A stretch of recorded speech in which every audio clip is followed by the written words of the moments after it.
હવે શરૂ થવા જઈ રહ્યો છે દેશનો સૌથી મોટો કેસ આપકી અદાલત રજત શર્માની સાથે।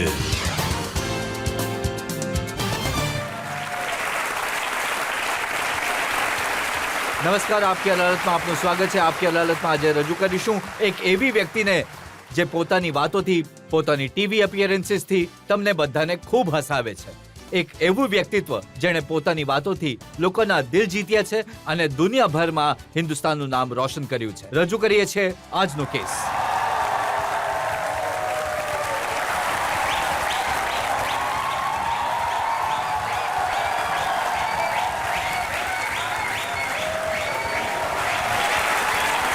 हंसी लो, हंसी लो।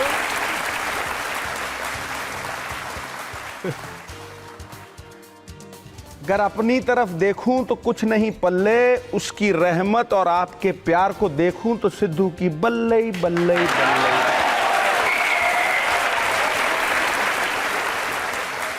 એ પહેલા કે આરોપો અને સવાલોનો સિલસિલો શરૂ કરીએ, આજનો કેસ શરૂ કરીએ। આજના જજ હરપાલસિંહ બેદીની પરવાનગી લઈશું આજની કાર્યવાહી શરૂ કરવા માટે। કાર્યવાહી શરૂ કરવામાં આવે।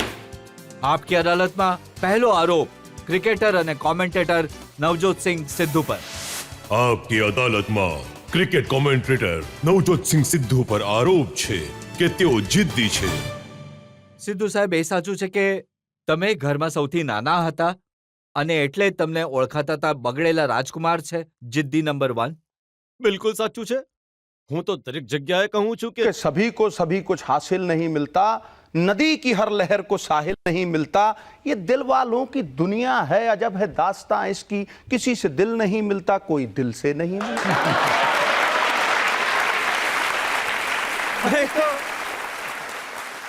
मैं तो क्यारे कहूं ज नहीं भाई કે મારામાં ત્રુટીઓ નથી, મારામાં ખામીઓ નથી, મારામાં ખરાબીઓ નથી। માણસ તો ભૂલનો ભંડાર છે। એ વસ્તુઓને સ્વીકાર કરવી કોઈ હું સમજુ છું કોઈ ખરાબ વાત નથી। सोने में सुगंध नहीं, सुन लो यार, सोने में सुगंध नहीं, गन्ने में फूल नहीं, चंदन में फल नहीं होता, राजा दीर्घजीवी नहीं होता, विद्वान के पास धन नहीं होता, किसी को मुकम्मल जहां नहीं मिलता, कहीं जमीन तो कहीं आसमान नहीं मिलता। તો મારામાં કોઈ ત્રુટી છે તો હું સમજુ છું કે એમાં કોઈ ખરાબી નથી, પણ એક વાત હું તમને જણાવી દઉં છું કે જિદ્દી હોવું જો એક તરફ ખરાબ છે તો એક તરફ સારું પણ છે, કારણ કે જિદ્દી હોવાથી ઈચ્છા શક્તિ વિકસે છે।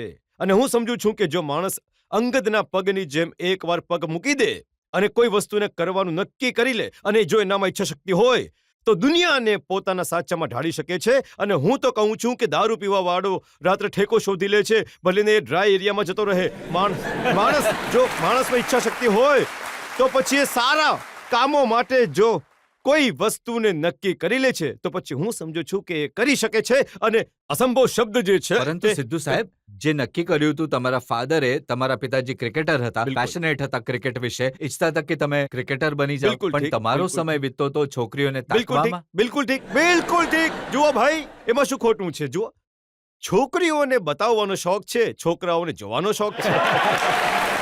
મને તમે કહો, હવે આમાં કોઈ ખરાબી તો નથી। હવે હું 16 વર્ષનો જો કોઈ છોકરો છે જે રામનું નામ થોડો જપશે? સિદ્ધુજી, એ વાત સાચી છે કે તમારી મોટરસાયકલ હંમેશા ફાટક નંબર 22 પર ઊભી રહેતી હતી? હું તો જતો હતો સર। મેં ક્યારે કહ્યું? અને એક હજી વાત જણાવી દો, ત્યાં રેલિંગ હતી, 3 રેલિંગ હતી।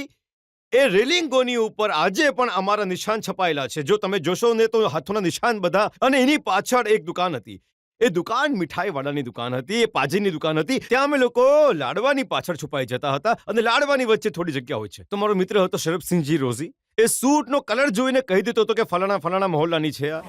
તો એ તમે કહો તો એ વાત હું બિલકુલ માનું છું, પણ એક વાત, બીજી વાત પણ માનું છું કે હું મારા પિતાને અનહદ પ્રેમ કરતો હતો। મારા બાબાનું નામ, મારા પિતાનું નામ મારા માટે એક નામથી મોટું કંઈ નહોતું। અને એમના નામને, એમના છબી પર કોઈ દાગ નહીં લાગે, બસ એની જ એક ચાહ મને ક્રિકેટ રમાડતી હતી। અને હું હંમેશા ઈચ્છતો હતો કે જે મારા ફાધરનું સપનું છે એને હું પૂરું કરી શકું। અને પણ તમે- સપનાને એક તમે મિનિટ, એક વાત કહી દઉં કે मंजिलें उनको मिलती हैं मंजिलें उन जवान छोकराओ છે અહીંયા मंजिलें उनको मिलती हैं जिनके सपनों में जान होती है। अरे पंखों से कुछ नहीं होता, हौसलों से उड़ान है।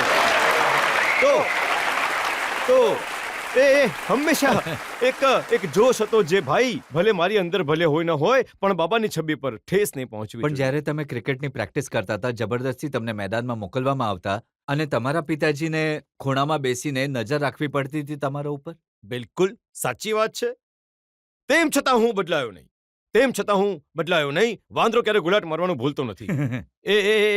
હું હંમેશા મારું જે આકર્ષણ હતું, ફિલ્મો જોવાનું આકર્ષણ હતું, અને જઈને એમને હું ચીટ કરતો હતો. સવારે મારા મોટા, મને ઘણીવાર યાદ છે કે સવારે લગભગ 5 વાગે ઉઠાડતા હતા. બ્લડ પ્રેશર પેશન્ટ હતા. પાઘડી પણ મારી સ્કૂલ જતા સમયે એ જ બાંધતા હતા, પણ ક્યારે ઓફ ન કરતા હતા. અને મને કહેતા હતા કે જા ભાઈ રનિંગ કરીને આવો. તો હું શું કરતો હતો, બીજા રૂમમાં જઈને ચૂપચાપ સુઈ જતો હતો. નોકરોને મેં 20 રૂપિયા અઠવાડિયાના બાંધી રાખ્યા હતા કે ભાઈ જુઠ્ઠું બોલી દેવાનું, નહીં તો લગાડી દઈશ. બધા ડરતા હતા. તો એના પછી પાણી છાંટ્યા માર્યા પછી પાછો આવી જતો હતો. પપ્પા જોતા હતા કે ભીનાયેલો છે તો પૂછતા હતા કે ભાઈ કેટલા રાઉન્ડ લગાડ્યા? 10. થકી ગયો છું, ખૂબ સારું, તો હવે સુઈ જાઉં છું. ત્યાં જઈને પાછો સુઈ ગયો. તો જુઓ, આ એક માહોલ હતો. એટલે હું એમને ચીટ કરતો હતો, રાત દિવસ ચીટ કરતો હતો. એવું શું થયું તમારા જીવનમાં કે તમને બુદ્ધિ આવી ગઈ? એ ઘટના એવી બની કે જેણે મારા જીવનને બિલકુલ બદલી નાખી હતી. એટલે કે મારી લાઈફ 360 ડિગ્રી ચેન્જ થઈ ગઈ હતી. અને અહીંયા હું તમને સંભળાવી દઉં કે હા, ઘટના જરૂર. એ શું હતું કે 1983માં મારું ડેબ્યુ થયું અને પહેલી મેચ હું રમ્યો હતો. એટલું સારું પ્રદર્શન નહીં કરી શક્યો હતો. કદાચ એ વાતને અહેસાસ નહીં હતો કે કેટલી મોટી જગ્યા પર આવી ગયો છું, કેટલી મોટી તક મળી છે મને. એના પછી મને 55 લોકોમાં રાખવામાં નહીં આવ્યો, કેમ કે એક આર્ટિકલ છપાયો ઇન્ડિયન એક્સપ્રેસમાં, જેમાં રાજન બાલા ઘણા સારા જર્નાલિસ્ટ છે, જેમણે લખ્યું કે નવજોત સિંહ સિદ્ધુ એક સ્ટ્રોકલેસ વન્ડર છે. અને હું બાથરૂમથી એક દિવસ નાહીને નીકળ્યો તો મેં જોયું કે મારા બાબાની આંખોમાં આંસુ હતા. મોટો એક ઝટકો લાગ્યો, કારણ કે મેં એમને આવી હાલતમાં ક્યારે જોયા ન હતા. તો હું અચાનક એમને ઇગ્નોર કરીને બીજા રૂમમાં જતો રહ્યો. અને એડવોકેટ જનરલ હતા પંજાબના સ્ટેટના, તો કચેરી તો એમણે જવાનું હતું ચંદીગઢ. જેવા એ ચંદીગઢ ગયા, હું દોડીને આવ્યો અને જે વસ્તુ એ વાંચી રહ્યા હતા, મેં પેલું નીચેથી ખેંચીને કાઢી લીધી. તો ઇન્ડિયન એક્સપ્રેસમાં એક આર્ટિકલ છપાયેલું હતું, નવજોત સિંહ સિદ્ધુ ધ સ્ટ્રોકલેસ વન્ડર. તો એમાં મારી આબરૂ ઉડાડવામાં આવી હતી. મને પ્રેસમાં ઘણી તાકાત હોય છે, તમારા બધામાં તાકાત છે સર. તમે મરેલા માણસમાં જીવ નાખી શકો છો, જીવતા જાગતા માણસને તમે કબરમાં ધકેલી શકો છો. તમને હું કહી રહ્યો છું, આ વાત સાચી છે અને પ્રેસમાં તાકાત છે, હોવી પણ જોઈએ. તો નવજોત સિંહ સિદ્ધુ તો કબરમાં હતો, પણ એ રડતા વડીલોની જે ચહેરો જોયો હતો એનાથી બદલાવ આવી ગયો. મેં સ્ટોપર લગાડી અને એ આર્ટિકલને કાપ્યું અને મારા વોર્ડરોબમાં લગાડ્યું. વોર્ડરોબમાં લગાડીને મેં પહેલી વાર જીવનમાં, મારા વડીલ કહેતા હતા કે જો કોઈએ સિક્રેટ વાવ્સ લાવવા હોય તો પ્રતિજ્ઞા કરવી હોય તો પાણીમાં અંજલિ લઈને ભગવાનને નામ અર્પિત કરવામાં આવે છે. આંખોમાં મારી છલકાઈ આવેલી હતી તો મેં પાણી ગ્લાસમાં લીધું અને આઈ ટુક સિક્રેટ વાવ્સ. એ દિવસ પછી સર સવારે 4 વાગે હું ઉઠતો હતો. કોઈ વેકઅપ કોલ નહીં. નોકરોને પોતે ગ્રાઉન્ડમાં લઈ જઈને જતો હતો, પીચને પાણી પોતે આપતો હતો, રોલર ચલાવતો હતો અને આખો દિવસ ગ્રાઉન્ડમાં રહેતો હતો. એક દિવસ પણ હું 22 નંબર ફાટક છોકરીઓ જોવા નહીં ગયો, છોકરીઓ તાગડવા નહીં ગયો. એક પણ દિવસ હું ફિલ્મ જોવા નહીં ગયો. એક દિવસ પણ હું ક્યારે પાર્ટીમાં નહીં ગયો. એક દિવસમાં હું 300 છક્કા મારતો હતો. 300 છક્કા. અરે એના પછી તો હું નામ પણ તમને જણાવી દઈશ કે શું પડી ગયું મારું. 300 છક્કા મારતો હતો. હું તમને જણાવું, એના પછી તમારું નામ પડ્યું સિદ્ધુ સિક્સર. સિદ્ધુ. એને ગુજરાતીમાં ટ્રાન્સલેટ કરો તો છક્કા સીધું થઈ જાય છે. એટલે હું ઘણો મને ઘણી તકલીફ થતી હતી. તો હું એ 300 છક્કા મારતો હતો દરરોજ, અને મહેનત વાત છે. હાથમાં છાલા પડી જતા હતા, લોહી વહેવા લાગતું હતું. હું અલગ હાથ મોજા રાખતો હતો, એ પહેરીને પાછો લાગી રહેતો હતો. મારતો તો પછી પાછો આવતો હતો. અને ઘરમાં વડીલોએ પીચ બનાવી હતી બેકયાર્ડમાં. અમારું પણ ઘર મોટું છે, ત્યાં હેરોઝન લેમ્પ્સ લગાવેલા હતા. રાત્રે ચોકલેટ, જેટલી મારી જે પોકેટ મની હતી એ ચોકલેટ બાળકોને આપતો હતો અને એમને સોડાગસથી બોલિંગ કરાવતો હતો. અને મેલ્કમ માર્શલથી પણ ફાસ્ટ બોલિંગ નાખતા હતા. રાતના 11-1 વાગી જાય અને રાત્રે જમવાનું ક્યારેક લાગતું હતું. I would be sleeping with my pads on. અને પણ 4 વાગે I would get up with my pads on. અને એની વચ્ચે એક એવો સમય આવી ગયો હતો કે મારા ફાધરની ડેથ થઈ ગઈ. મને ખબર જ નહીં પડી કે શું થયું. 2-3 મહિના એની જ ખબર નહીં હતી. પછી વાઈફે કહ્યું કે જો એમનું સપનું સાકાર કરવા ઈચ્છતા હોય તો રમો, પછી 4 વર્ષ એ જ રૂટીનમાં ગયો અને પછી કપિલ પાજીએ તક આપી વર્લ્ડ કપમાં જે તમે કહ્યું 5 હાફ સેન્ચુરી 29 છક્કા એ વર્લ્ડ રેકોર્ડ છે આજે પણ કાયમ છે. એના પછી એ વર્લ્ડ રેકોર્ડ બનાવ્યા પછી હું દુબઈ જઈ રહ્યો હતો તો રવિ શાસ્ત્રીજીએ મારા પર એક છાપું ફેંક્યું, હે Sidhu there is something nice written about you, have you read? તો મેં જ્યારે ખોલ્યું ને મેં પૂછ્યું કોને લખ્યું છે તો કે રાજન બાલા. તો જ્યારે મેં ખોલ્યું ત્યાં લખ્યું હતું Navjot Singh Sidhu from a stockless wonder has turned into palm groove hitter. એ મારી જિંદગીનો સૌથી મહત્વનો દિવસ હતો. હું ત્યાંથી આંખોમાંથી આંસુ છલકાઈ ગયા. લોકોને સમજ નહીં પડી કે આ સારું આર્ટિકલ રડી રહ્યો છે. પાછા આવીને ફરી એને રબ કર્યું. એવું લાગ્યું કે જાણે ઘણો મોટો ભાર મનથી હલકો થઈ ગયો. કદાચ વડીલ ક્યાંક ઉપરથી જોઈ રહ્યા હશે, યાર આવો દીકરો છે કે જે એટલીસ્ટ પોતાના વડીલો વિશે એમની છબીના વિશે થોડું તો ખ્યાલ રાખે છે. બસ એ જ મારી જીવનનું લક્ષ્ય હતું. અને જેમ અર્જુનની માછલીની આંખ દેખાય છે એમ જ મને દેખાતું રહ્યું હંમેશા. અને એના પર એક શેર નાનકડો અર્થ છે, બોલી દઉં कि कांटों में रह के भी फूलों की तरह महकना सीखो, कीचड़ में रह के भी दोस्तों कमल की तरह खिलना सीखो. जो परिस्थितियों से घबरा जाए वो लौह पुरुष हो नहीं सकता. राख में रह के भी अंगारों की तरह दहकना सीखो. તો મુસીબતો તો આવે છે, આવશે, પણ હું સમજુ છું કે મારા જીવનનો સૌથી મહત્વની ઘટના. સિદ્ધુજી, તમે એ તો માની લીધું કે તમે જિદ્દી હતા. તમે એ પણ જણાવ્યું કે કઈ રીતે તમે તમારી જીદ છોડી, કઈ રીતે તમે બદલાયા, કેવી રીતે કરિયર સુધાર્યું. પણ આરોપોની યાદી ઘણી લાંબી છે. અરે સર, હું કહું છું તમે તીર ચલાવતા રહો, હું સામનો કરવા માટે તૈયાર છું. સત્ય ચાહે સર કટા ક્યું ના હો, કદમ પીછે નહીં કરતા. જો ભૂલ હશે તો હું સ્વીકારી લઈશ, નહીં હોય તો અંગદનો પગ મૂકી દઈશ, હટી જઈશ. આપણે એક બ્રેક માટે રોકાઈશું ને બ્રેક બાદ પાછા મળીશું નવજોતસિંહ સિદ્ધુ પર નવા આરોપો અને સવાલો સાથે. મેં કહ્યું રસગુલ્લા લઈને આવ્યો છું તમને બધાને ખાવા માટે. તું મારા જ રસગુલ્લા મને જ ખાવાની ના પાડે છે. હા, કેવા લાગે મારી મરજી મેં ફટાક દઈ દીધી, ફેરવીને આપી દીધી ફટ કરીને. જો માણસ ઘોડા પરથી પડીને ઉઠી શકે છે પણ પોતાની જ નજરમાં નીચે પડી જાય તો પછી ઉઠી નહીં શકતો.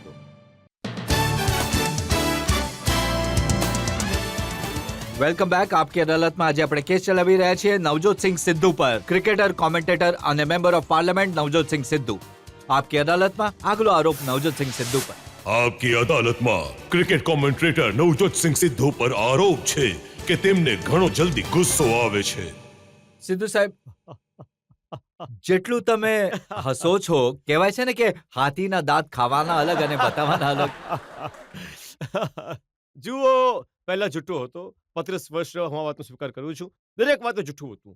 34-35 વર્ષની ના દરેક વાત પર જુઠ્ઠાણું હતું, છલ હતું, કપટ હતું, ફરેબ હતું. પણ જે દિવસથી હરિનું નામ અંદર આવ્યું, મેડિટેશન કરવા લાગ્યો, સત્યને અપનાવી લીધી, એ દિવસથી ક્યારે ગભરામણ થઈ નથી. હવે હું જરા તમને જૂના દિવસો હું કહું છું જૂના દિવસની જો કોઈ ખોટી વાત હશે તો હું માનીશ. બોલો, તમે શું કહો છો? તમે મેં સાંભળ્યું કે જ્યારે કોઈ તમારી સાથે મજાક કરતું હતું તમે બિલકુલ સહન નહોતા કરી શકતા. એક કિસ્સો છે મનિંદર સિંહનો. એમણે મજાકમાં તમને કંઈ કહી દીધું તો તમે ચાનો ગરમ કપ લઈને દોડ્યા હતા એમની પાછળ. દોડ્યો નતો, મેં ફેંકી હતી એના પર. મેં ફેંકી હતી એના પર, એ બચી ગયો. અને જો પાછો એ વાત કરતો ને ફરીથી મારા હાથમાં ગ્લાસ હો તો ફરીથી એના પર ફેંકીશ એના પર. પણ એ વાત નથી કે આજની વાત કરીશ તો બની શકે છે કે આજે એટલે ડિફરન્ટ એટીટ્યુડ હોય માણસનો. જો માણસ એક હજી ઉદાહરણ હું આપું કહું છું છું આવા સિદ્ધુ સાહેબ. 15 છે, હું પણ આપી શકું છું. સર તમે બોલો, હું સાંભળું છું. મનોજ પ્રભાકરને તમે કબાટમાં પૂરી દીધો તો અને ચાવી લઈને ક્યાંક દૂર જતા રહ્યા હતા? બિલકુલ સાચી વાત છે. મનોજ પ્રભાકરને મેં પૂર્યો ન હતો. એ ડરી એટલો ગયો હતો કે પલંગ નીચે ઘૂસી ગયો હતો. તો મેં એનો પગ પકડીને બહાર ખેંચ્યો અને એની ધુલાઈ પણ કરી હતી. હું આ વાતને માનું છું. એવું કેમ કર્યું એનું કારણ પણ તમે વિચારો ને કે શું થયું હતું. તો શું થયું કે અઝરુદ્દીન પોતાના રૂમમાં બેસીને મૂવી જોઈ રહ્યા હતા અને કપિલ પાજીનો રૂમ એમની સાથે રહ્યો. તો મેં પિક્ચર જોયેલી હતી. હવે મેં પિક્ચર જોયેલી હતી એટલે મેં કપિલ પાજીને રિક્વેસ્ટ કરી કે તમે મને બીજું પિક્ચર આપો. હું પિક્ચર લઈને ત્યાં જતો રહું છું, બીજા રૂમમાં જઈને મારી ફિલ્મ આપું છું, 2-3 માણસને પણ લઈ જાઉં છું. તો હું જેવો ફિલ્મને હાથ લગાડવા લાગ્યો તો મને કહ્યું, એ બે ઓય રાખ આને. મેં મન્નુને જોયો, અરે ભાઈ હું તારો રામુ નથી ભાઈ, આરામથી વાત કર યાર, કમાલ કરી રહ્યો છે યાર, તું શું વાત કરે છે. જુઓ, મેં ફરીથી એ ફિલ્મ ઉઠાવવાની કોશિશ કરીને રાખી દે એને, તો મેં મૂકી દીધી. તો 2-3 મિનિટ હજી બેસી ગયો. મેં કહ્યું ચાલો કઈ વાંધો નહીં, સહન કરી લો, મોટા ભાઈ જેવું છે. તો ત્યાં રસગુલ્લા પડ્યા. તો જેમ જેમ પિક્ચર ચાલતી રહી, પિક્ચર ચાલતું રહ્યું, તો મેં એ જઈને એક રસગુલ્લો માટે હાથ લાંબો કર્યો. પાછો અબે ઓય! મેં કહ્યું તું ખરીદીને લાવ્યો છે કે શું? બોલ્યો નહીં. બોલ્યો નહીં. મેં કહ્યું પૈસા તારા ખર્ચાયા છે? તો બોલ્યો નહીં. મેં કહ્યું હું રસગુલ્લા હું લઈને આવ્યો. તું તમને બધાને ખાવા માટે. તું મારા જ રસગુલ્લા મને જ ખાવાની ના પાડે છે. હા? કે છે મારી મરજી. મેં કીધું ફટાક રાખીને આપી દીધી, ફટાક કરીને. જુઓ, માણસ ઘોડા પરથી પડીને ઉઠી શકે છે, પણ પોતાની જ નજરમાં જો પડી જાય તો ઉઠી નથી શકતો. જો કોઈ એવા માણસને જે સમજે છે કે બસ મારામાં જ અવાજમાં દમ છે, મરઘો જો કુકડુક નહીં કરે તો એનો અર્થ એવો નથી કે સૂર્યદેવને ઉદય નહીં થાય. તો એ જ મેં એને પાઠ ભણાવ્યો અને લડાઈ થઈ અને એના પછી સજાની વાત પણ આવી. લોકોએ કહ્યું કે સજા તો તને મળશે જ, સ્વીકાર કરો પોતાની ભૂલ. મેં કહ્યું જો એ પોતાની ભૂલ માનતો હોય તો હું મારી ભૂલ માનું. પણ ફરી એ જ વાત, લોઢાને લોઢું જ કાપે છે અને લોહાને લોહું કાપે છે, પણ સિદ્ધુ કોને કાપે છે? અરે સીધું એને જ કરડે છે જે મારા હિસાબથી જે ઝેરી છે.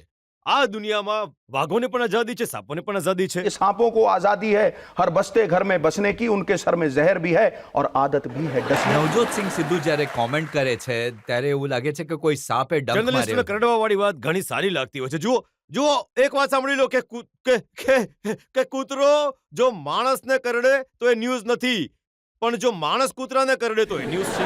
છે કે નહીં? છે કે નહીં? તો હું સમજુ છું કે જ્યારે જર્નલિસ્ટની દુનિયા આવે છે તો કોઈ ક્રિસ્પ વસ્તુ જે છે, કોઈ વસ્તુ એવી જે છે જે ખળભળાટ મચાવતી હોય છે, તો એ જર્નલિસ્ટ હંમેશા ઉપાડે છે. તમારો એક હંમેશા. ખળભળાટ વાળો કિસ્સો યાદ કરાવો. જરૂર. 27 ડિસેમ્બર ખબર હતી તમે આના પર આવશો, 1988 મને ની ખબર વાત છે. ગુરનામ સિંહ નામના એક વ્યક્તિને તમે મુક્કો માર્યો અને એ પછી એમણે દુનિયાથી વિદાઈ લઈ લીધી. જુઓ, આ એક ઘણી સિરિયસ વાત છે અને હું એક વાત માનું છું કે ઉત્તેજિત હતો હું. હવે એ કેસ હજી પણ સબજ્યુડિસમાં છે. એના વિશે હું જાહેરમાં ખુલાસો કરીશ તો એ કોર્ટનું અપમાન થશે, કારણ કે ધ મેટર ઇઝ સબજ્યુડિસ. મને આજે પણ એ વાતનું ઘણું મોટું દુઃખ છે અને અફસોસ છે. જો મને જીવનમાં કોઈ ઘટના એવી કરવી હોય કે હું એને સુધારી શકું, તો હું સમજુ છું કે એ વડીલ જો પાછો આવી શકતો હોય તો હું એમને લઈને આવતો. પણ શું, માણસ જો બજારમાં જઈ રહ્યો હોય, કોઈ એને રોકીને ગાળો આપવા લાગે, એ માણસ કહે નહીં ભાઈ ગાળો નહીં આપ, તમે તમારી ઉંમરનું ધ્યાન રાખો, તમે એવું નહીં કરો, છતાં પણ જો એ ગાળો આપે તો પછી એના પછી કોઈ ઝડપ થઈ જાય, એ પણ 2 મુક્કા મારે, તમે પણ 2 મુક્કા મારો અને વાત ત્યાં સુધી આવી જાય કે એ માણસ જે છે એ ભગવાનની પાસે જતો રહે. તો તમારો મોટિવ અને તમારો ઇન્ટેન્ટ એને મારવાનો ન હતો. 1000 લડાઈઓ થાય છે એવી તમે જુઓ બજારમાં, 1000 તું થાય છે. ઓય તેરી એસી કે તેરી ઉસસે તેરી એસી કે તૈસી, 1000 લડાઈઓ થાય છે, પણ ઈરાદો એ નથી હોતો. ઇન્ટેન્ટ જે હતી એ એવી ક્યારેય ન હતી. પણ તમે માનો છો કે ભૂલ થઈ અને તમને એનું દુઃખ છે? હું ગૌતમ બુદ્ધ તો છું ને કે મારા ગાલ પર કોઈ થપ્પડ મારે ને હું કહું કે આલે બીજા ગાલ પર બી માર ભાઈ. એવો તો હું છું નહીં. કોઈ કે ગાળ આપી, કોઈ કે અપમાન કર્યું, મેં કોઈનું ક્યારે અપમાન નથી કર્યું. જો કોઈ મારી સાથે કરે છે તો હું એને સામનો કરું છું, પણ મારી કોઈ ઇન્ટેન્શન એવી ન હતી. એક વાત હું તમને કહી દઉં કે જે કોર્ટનો નિર્ણય થયો છે, હવે એના વિશે જો હું તમને વાત કરું, કેમ કે મારી સાથે હજી પણ એક માણસ હતો, રૂપિન્દર સંધુ. એની જ જીપ્સીમાં હતા, ગાડો પણ એને જ પડી હતી. હું એને છોડાવવા વાળામાંથી હતો, પણ એને શું થયું એના વિશે જો વાત કરીશ તો પછી એ કોર્ટનું અપમાન થશે. છતાં પણ જે થયું એ ખરાબ થયું. હું આ વાતનો પૂરી રીતે આજે પણ સ્વીકાર કરું છું, પણ અમુક વસ્તુ એવી હોય છે જે વિધિના વિધાન હોય છે, જેને માણસો ટાળી નથી શકતા. જો મારા વશમાં હોત તો હું એવું નહીં કરતો. મારો ઇન્ટેન્ટ અને મોટિવ એવો નહીં હતો, કોઈ હથિયાર નહીં હતા, કોઈ જૂની દુશ્મની ન હતી, કોઈ ગોળી જેને મારી નહોતી. હવે હાથથી જો કોઈ આ કહે છે કે કોઈની સાથે લડાઈ થઈ જાય છે તો માણસ જો મરવા લાગી જાય તો એ વાત અલગ છે. કોઈ જમાનામાં લોકો તમારા હાથોથી મરતા હતા, હવે જમાનો એ છે કે તમારી વાતોથી મરે છે. હું એ માનું છું કે બંદૂકથી થયેલા ઘા ધીરે ધીરે સુકાઈ શકે છે, પણ વાણીનો જે ઘા છે એ ભરાતો નથી. હું હંમેશા કહું છું, મારા વડીલ પણ કહેતા હતા કે જંગલ કપાઈને ફરી લીલા થઈ શકે છે, પણ વાણીનો જે ઘા છે એ કોઈ પણ માણસ ફરી ભૂલી નથી શકતો. પણ હું સંપૂર્ણ કોશિશ કરું છું કે કોઈના દિલને ઠેસ નહીં પહોંચે, પણ જો કોઈ એવો માણસ જે ધર્મની વિરુદ્ધ અને મારા જીવનનું એક જ લક્ષ્ય છે કે ધર્મને હંમેશા ડિફેન્ડ કરવાનો છે. है हर दीन दुखी मन में उमंग तुम्हें भरनी है, हर आशाहीन हृदय में तरंग तुम्हें भरनी है. अरे महाभारत तो सर हर युग की अटल जरूरत है. बन के अर्जुन सच्चाई की जंग तुम्हें लड़नी है. અને સિદ્ધુજી, તમારી વાતોથી લોકો કેવી રીતે ઘાયલ થયા, કેવી રીતની ફરિયાદો હતી, એને લઈને આરોપો મારી પાસે છે. પણ આપણે એક બ્રેક માટે રોકાઈશું અને બ્રેક બાદ જ્યારે પાછા ફરીશું તો થોડા વધુ તીર ચલાવીશું નવજોત સિંહ સિદ્ધુ પર. જો કેટલી કોશિશ કરી રહ્યા છે, કેટલી ઉમદા કોશિશ કરી રહ્યા છે, પણ કોઈ કોશિશ સફળ નહીં થશે સર. હું નહીં જણાવીશ કે ત્યાં શું થયું હતું, શું ન થયું હતું. આ મારા પરિવારનો મામલો છે, આ પણ સન્માનનો મામલો છે. આપકી અદાલતમાં આરોપો અને સવાલોના ઘેરામાં છે ક્રિકેટર અને કોમેન્ટેટર નવજોત સિંહ સિદ્ધુ. આપકી અદાલતમાં ક્રિકેટ કોમેન્ટ્રેટર નવજોત સિંહ સિદ્ધુ પર આરોપ છે કે એમનો પોતાની જીભ પર કાબુ નથી. હવે સિદ્ધુજી, તમારી વાતો સાંભળીને એ તો સાબિત થઈ ચૂક્યું છે કે તમારો કોઈ કંટ્રોલ નથી. જો હું એ માનું છું કે ક્યારેક ભૂલ પણ થઈ જાય છે. હું શરૂઆતમાં જ કહી ચૂક્યો છું કે હું કોઈ પરફેક્ટ નથી. દુનિયામાં કોઈ પણ પરફેક્ટ નથી હોતું. તો હું એ લોકોને હંમેશા કહું છું कि बुलबुलों के पंखों में बंधे हुए कभी बाज नहीं रहते. बुजदिलों और कायरों के हाथों में कभी राज नहीं रहते. सर झुका के चलने की आदत पड़ जाए जिस इंसान को, उस इंसान के सर पे कभी ताज नहीं रहते, कभी ताज. તો જો મારી સચ્ચાઈથી જો કોઈ ઠેસ પહોંચી હોય તો મને એ વાતનું કોઈ પણ દુઃખ નથી, જરા પણ કોઈ પણ વાંધો નથી. તમે એ જણાવો કે જે જેફરી બોયકોટને ઠેસ પહોંચી હતી તમારી વાતથી. હવે જુઓ, જેફરી બોયકોટની વાત. જ્યારે જેફરી જ્યારે તમે- બોયકોટ એણે આખી દુનિયાની ચડ્ડી ઉતારી, જે દિવસે કોઈએ એની ચડ્ડી ખેંચી તો એને આવામ થવા લાગ્યું. હા, આ તો ખોટી વાત છે ને. અરે સર જેફરી બોયકોટ અને હું સર જેફરીને એટલી ઇજ્જત આપતો હતો. પહેલા 15 દિવસ જ્યારે હું કોમેન્ટ્રી કરવા ગયો તો મેં એટલી ઇજ્જત આપી હતી સર એટલી જેફરીને. ઇજ્જત આપી કે તમે શિલ્પા શેટ્ટી સાથે એમનું નહીં, નામ નહીં, નહીં, હું કહું છું મેં એમને એટલી ઇજ્જત આપી, પણ એ સમજ્યા જ નહીં એ વાતને. એમણે વિચાર્યું કે ના, નાનકડો છોકરો છે, હવે આને માધ્યમ બનાવીને હું લોકોને હસાવું અને આને નીચો बताऊं. હવે जिन्हें हम हार समझे थे गला अपना सजाने को, वही अब नाग बन बैठे हमारे काट खाने को. આ તો ખોટું થઈ ગયું ને. તો મેં કહ્યું ભાઈ નવજોત સિંહ, હવે તું એકદમ ઠીક બનીને જા અને હવે લોહાને લોહુ કાપશે, જોઈ લેજો. હવે તો એ દિવસોમાં સર જેફરી શિલ્પા શેટ્ટી પર લટ્ટુ હતા. હવે મારો તો કોઈ વાંક નથી ને. હવે બુઢી ઘોડી લાલ લગામ થઈ જાય તો મારો તો કોઈ વાંક નથી. તો હું ગયો, મેં કહ્યું sir Jeffrey, Shilpa smiles at you because she thinks you are her father best friend. તમે એમના પિતાના તો હાલી ગયો, તમાવી ગયો, કહેવા લાગ્યો નહીં, એવી કોઈ વાત નથી. I am very young, look at my head. અંગ્રેજી ચાલી શકે જી, છે જી, બિલકુલ. you know, look at me, I am still very young. I said, yes sir Jeffrey, last time you celebrated your birthday the candle cost more than the cake. મેં કહ્યું હજી કપરાઈ ગયો. મેં કહ્યું તું જોતો ખરો, તારા માથા પર એક વાળ પણ નથી બચ્યો, તને તો ડેન્ડ્રફ પણ નહીં થઈ શકે. You are a bald man, dandruff is still. તો હજી તમતમાઈ ગયો મને. પછી એણે કહ્યું કે યાર આ તો ઘણો ખતરનાક માણસ લાગે છે. તો મને લઈને ગયો સાઈડ ઉપર. એમણે કહ્યું શિડુ. મેં કહ્યું યસ સર જેફરી. શિડુ. મેં કહ્યું yes sir Jeffrey. No hitting below the belt, my son. No hitting below the belt. મેં કહ્યું, old man, you hit me below the belt and I go 6 inches below that. You understand? You understand? તમતમાવી ગયો sir Jeffrey, તમતમાવી ગયો. અને જુઓ, ઘણી વાર એવી વાત શું થાય છે કે મજાકમાં માણસ હીરો બની જાય છે. ઘણી વાર એવી વાત થાય છે કે યાર જે મરજી કોશિશ કરીએ એ ઊંધી પડે છે. તો મારું તો એ માનવું છે કે ભગવાનની કૃપા. लल्लू करे कवलियां रब सिद्धियां पावे. હું તો સર જેફરીને આજે પણ હીરો માનું છું, પણ ઇજ્જતની ઉપર કોઈ રમત નહીં થવી જોઈએ. દરેક માણસને એક સેલ્ફ એટિસ્મેશન હોય છે અને એ રહેવું પણ જોઈએ. મને એક વાર યાદ આવે છે, અમે લોકો સુપર સિલેક્ટર રમતા હતા અને હું હંમેશા જીતી જતો હતો અને હંમેશા કહેતો હતો he is lucky and I am unlucky, he is lucky, I am unlucky. અરે બરો, આ કોઈ વાત થઈ? હવે જ્યારે ચોથી પાંચમી વાર થયું ને તો મને એવોર્ડ આપ્યો હર્ષા ભોગલે. આટલો મોટો કપ મને બોલાવીને આપ્યો. તો એમણે સર જેફરીને બોલાવીને પૂછ્યું કે sir Geoffrey one eight four 7 time in a row, what you say? Is a lucky? I am unlucky. મેં કહ્યું yes sir Geoffrey, you are so unlucky. Even if somebody throw you in a battle of nipples, you will still come out with sucking your thumb. સ્વતંત્ર પડી ગયો પણ એ દિવસ પછી અમારી જે રિલેશનશિપ જે છે વિથ જેફરી બોયકોટ હું સમજુ છું કે એકદમ બરાબર ખેલાડીઓની વચ્ચે મનમોટાવ નહીં હોવો જોઈએ પણ જો આપણે પાછળ જોઈએ તો પ્રભાકરે તમારી ઉપર ઘણા આરોપો લગાડ્યા અને તમે પોતે ઇંગ્લેન્ડનો પ્રવાસ અઝરુદ્દીન સાથે મનમોટાવના કારણે વચ્ચે છોડીને આવી ગયા. હું રિટાયરમેન્ટ લઈને આવ્યો હતો ત્યાંથી અને મેં આવીને કોઈના વિશે પણ એક શબ્દ સુદ્ધા નથી સિદ્ધુ બોલ્યો. અને સાહેબ, હું વાત હંમેશા સાચી કહું છે કે છું, તમે અઝરુદ્દીન સાથે શું થયું હતું, સંદીપ પાટીલ સાથે શું થયું હતું, તમે ક્યારેય નથી કહ્યું, પણ પાછળથી તમારી ક્યારેય અઝર સાથે મુલાકાત થઈ, સંદીપ પાટીલ સાથે હું કહું મુલાકાત છું, થઈ? હંમેશા મળ્યું છું, મોટા ભાઈની જેમ મળ્યું છું, ગળે મળીને મળ્યું છું અને અઝરુદ્દીનને હંમેશા ડિફેન્ડ કરું છું. જ્યાં પણ મારી લડાઈઓ થઈ છે શોઝ ઉપર, મારા મમના ક્યારે પણ કોઈ મલાલ નથી અને આજે પણ અઝરુદ્દીનને હું મારો મોટો ભાઈ માનું છું. પણ શું એ વાત સાચી છે કે 1996માં જ્યારે આ ઇન્સિડન્ટ થયો હતો, અઝરુદ્દીને ઇશારો કર્યો તો પેવેલિયનની તરફથી કે આપણે બેટિંગ કરીશું અને સંદીપ પાટીલે તમને એ કહ્યું કે ભાઈ તે કેમ પેડ બાંધી લીધા? જો કેટલી કોશિશ કરી રહ્યા છે, કેટલી ઉમદા કોશિશ કરી રહ્યા છે પણ કોઈ કોશિશ સફળ નહીં થશે સર. હું નહીં જણાવીશ કે ત્યાં શું થયું હતું, શું ન થયું હતું. આ મારા પરિવારનો મામલો છે પણ આ સન્માનનો મામલો છે. મારા પરિવારનો દરેક સદસ્ય છે, હું એમના સન્માનની કદર કરું છું, એમને આજે પણ પ્રેમ કરું છું. અઝરુદ્દીન મારો મોટો ભાઈ જ છે અને રહેશે.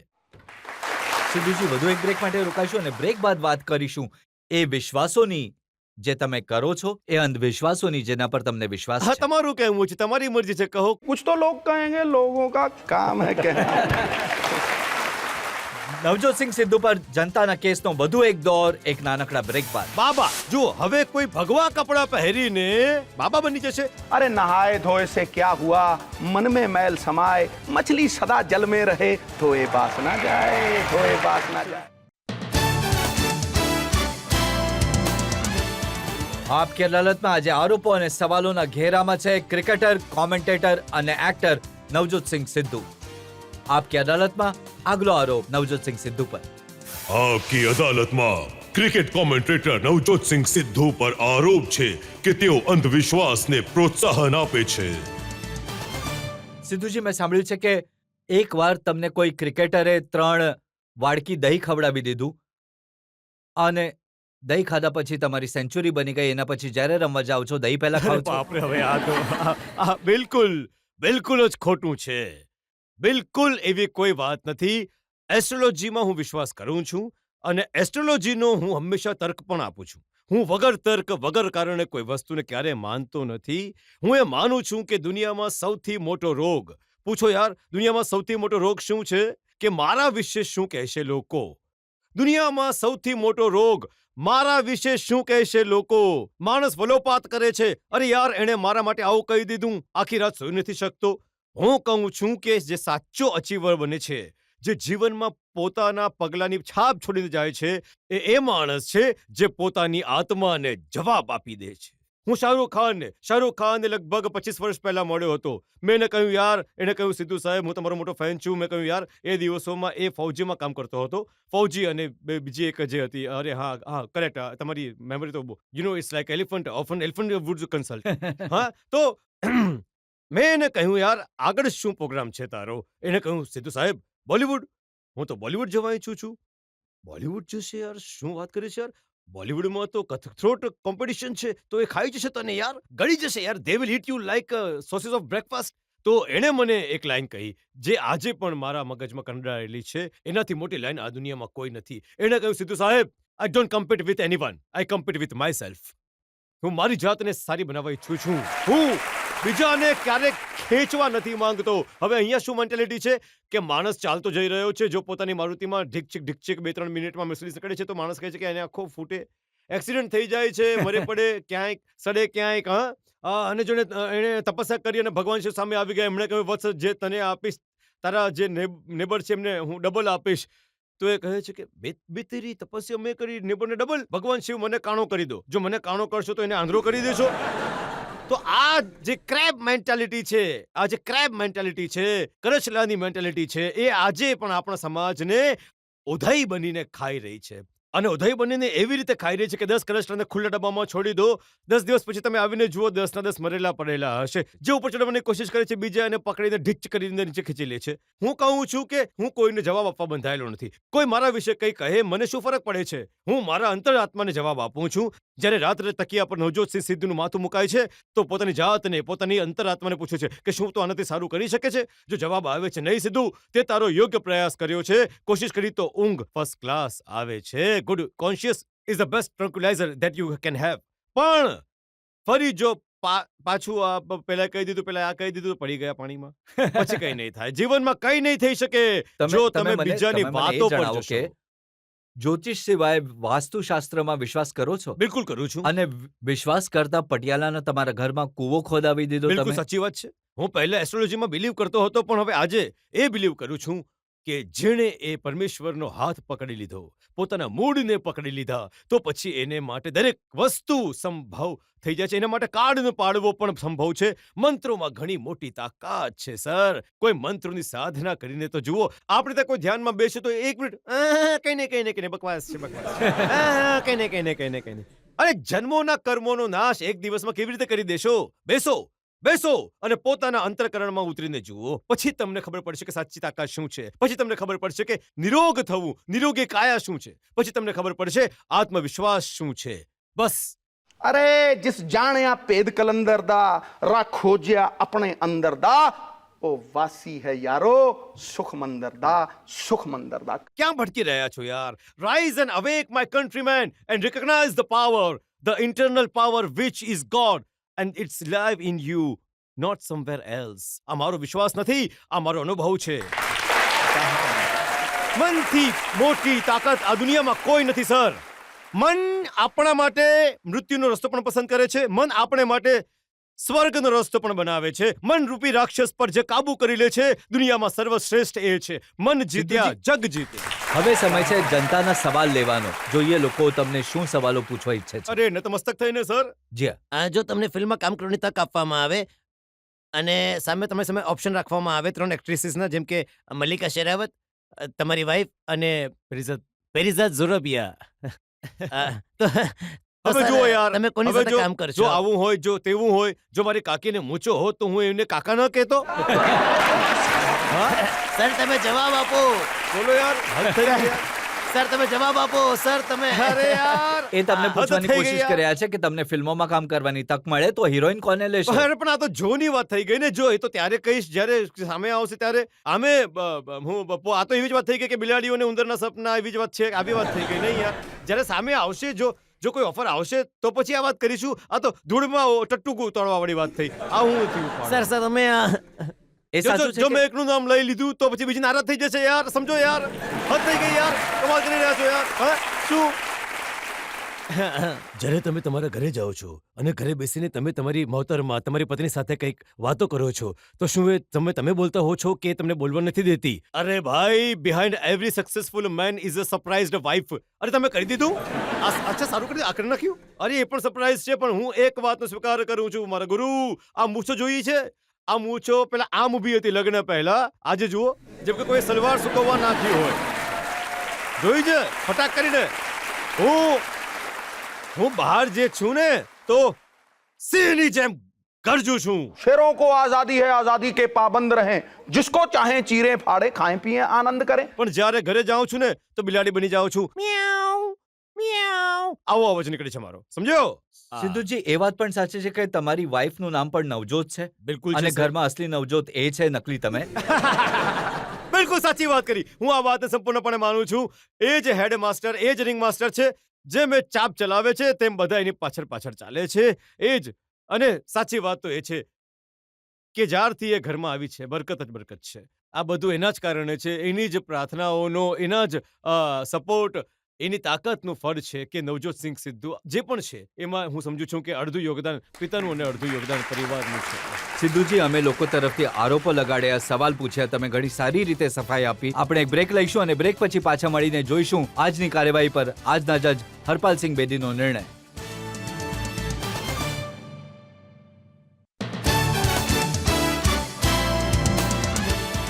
આપકી અદાલતમાં આજે આપણે સવાલ પૂછ્યા, આરોપો લગાડ્યા, સફાઈ માંગી નવજોતસિંહ સિદ્ધુ પાસે. આપણે સિદ્ધુને પૂછ્યું એ આટલા જિદ્દી કેમ છે. આપણે સિદ્ધુ પાસે સફાઈ માંગી એમના વારંવાર રંગ બદલવા પર.